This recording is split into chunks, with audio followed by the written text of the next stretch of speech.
Created on the 15th of August 2017 at 15:15, delivered after 1 seconds from Larry Page at google.com to James Damore at hotmail.com. CC all staff worldwide at google.com. Subject: re Google's ideological echo chamber. Dear James, you're probably expecting me to start by claiming that there are no differences in the average abilities, aptitudes and interests of men and women, or that the fact that 4 times as many of Google's software engineers are men than are women is proof of discrimination.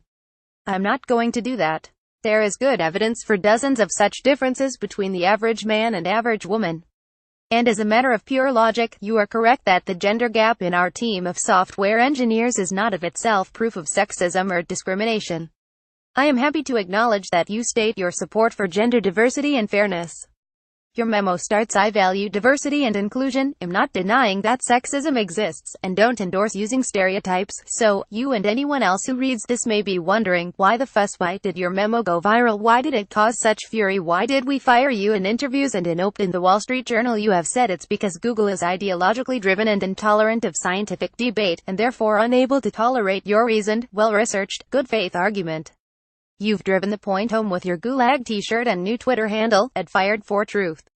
You're wrong. Your memo was a great example of what's called motivated reasoning, seeking out only the information that supports what you already believe.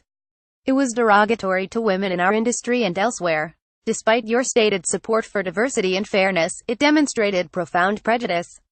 Your chain of reasoning had so many missing links that it hardly mattered what you based your argument on. We try to hire people who are willing to follow where the facts lead, whatever their preconceptions. In your case, we clearly got it wrong.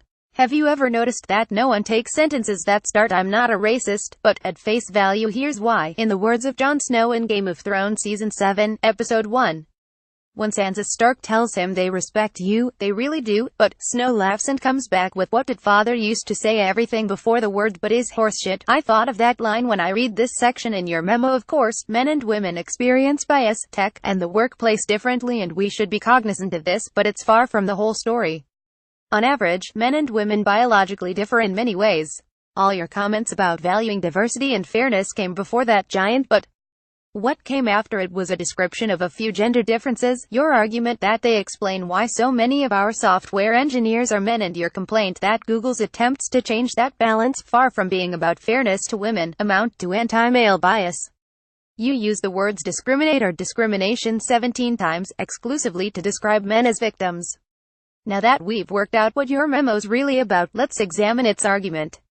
These are the main gender differences you cite: women's own average greater interest, compared with men, in people, and lesser interest in things, their relatively greater tendency to empathize rather than systematize, and to be agreeable rather than assertive, and their relatively higher anxiety and lower tolerance for stress. You present a diagram of 2 normal distributions, with the same standard deviations but slightly different means, to demonstrate that small differences in group averages produce large differences when it comes to outliers. The Economist's data team has kindly redrawn this for me, highlighting the tail of the distribution with the higher mean. The point of this simplified model is to demonstrate that, of everyone who scores very highly on the variable under consideration, many more will be from the group with the higher average. Then you seem to make a giant leap from group differences between men and women on such measures as interest in people rather than things, or systematizing versus empathizing, to differences in men's and women's ability to code.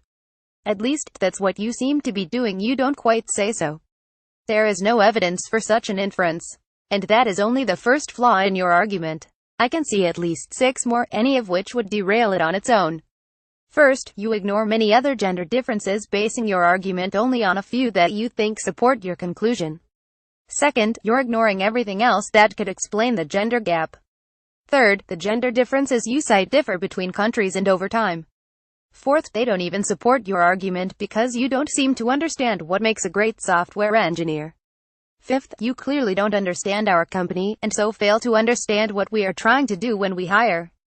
And sixth, even if you were right that more men than women are well suited to the job of software engineer at Google, you are wrong that taking steps to recruit more women is inherently unfair to men. Your memo was a triumph of motivated reasoning. Heads men win, tails women lose. Here are a few psychological differences between the sexes that you didn't mention. Men score higher on measures of anger, and lower on cooperation and self-discipline. If it had been the other way round, I'm betting you would have cited these differences as indicating lack of suitability for the job of coder.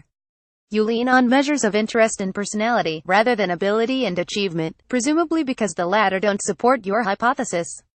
In many countries, girls now do better in pretty much every subject at school than boys. Again, if it had been the other way around, I'm sure you wouldn't have neglected to mention that fact.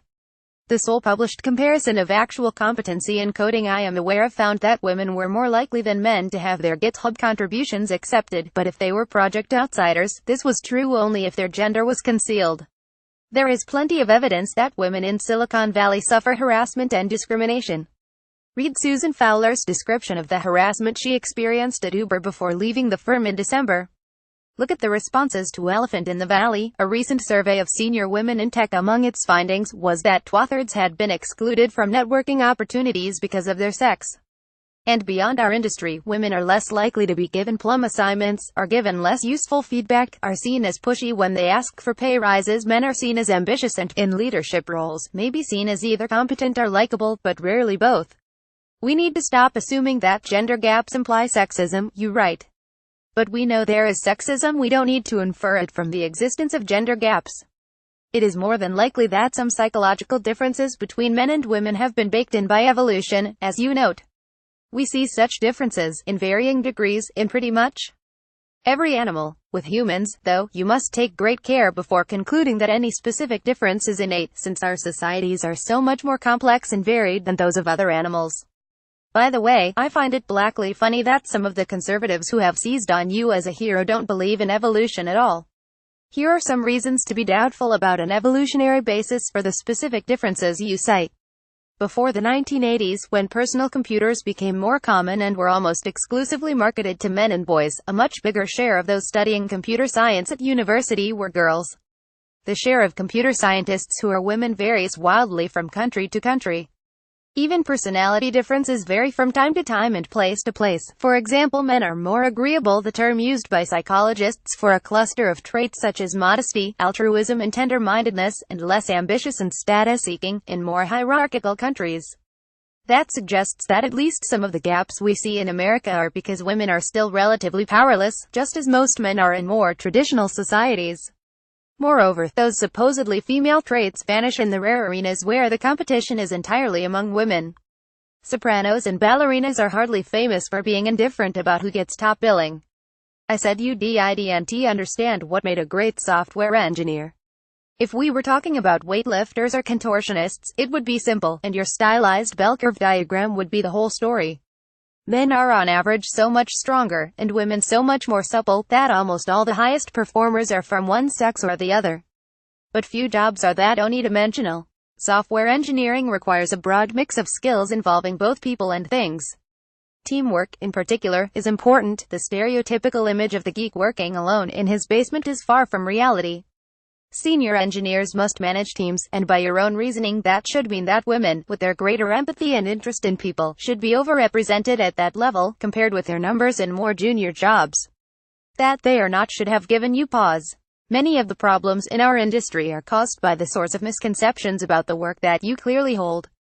Failures of teamwork and product testing are part of the reason so many new releases are glitchy, and so many projects run over time and over budget. I can even point you to ways that products fail because too few women have been involved in their development. When Google Plus was launched, users had to state their gender to sign up. The intention was to make it easier to send notifications such as she shared a photo with you. Presumably it didn't occur to anyone involved in development, all of them men, that many women choose to conceal their sex online to cut down on harassment. Such failures matter far beyond our industry, because tech increasingly reaches into every aspect of modern life. I don't want Google to be part of building a virtual world that is a bad fit for a large part of humanity, as office designers, car makers and pharmaceutical companies already did in the offline world.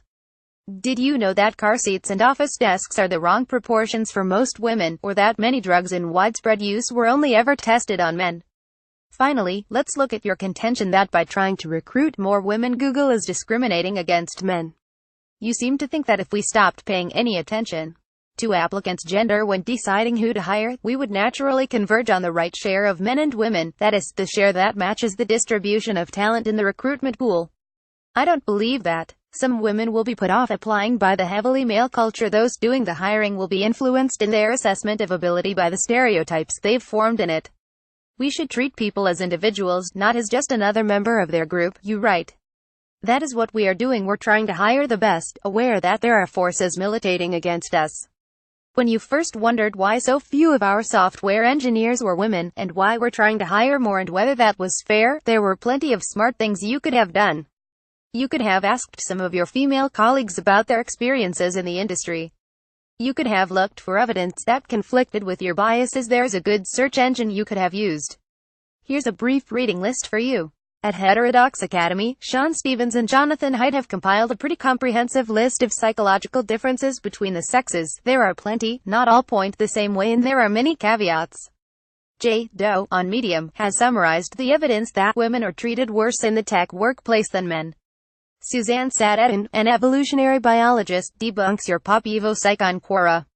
Yonatan Zunger, a former senior engineer at Google, discusses your misconceptions about our industry on Medium. Claire Kane Miller talks about the damaging myth of the loner genius nerd in the New York Times.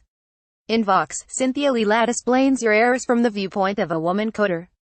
I shouldn't have had to write this. I'm busy and a little effort on your part would have made it unnecessary. But I know I have it easy. Women in our industry have to cope with this sort of nonsense all the time. Yours, Larry.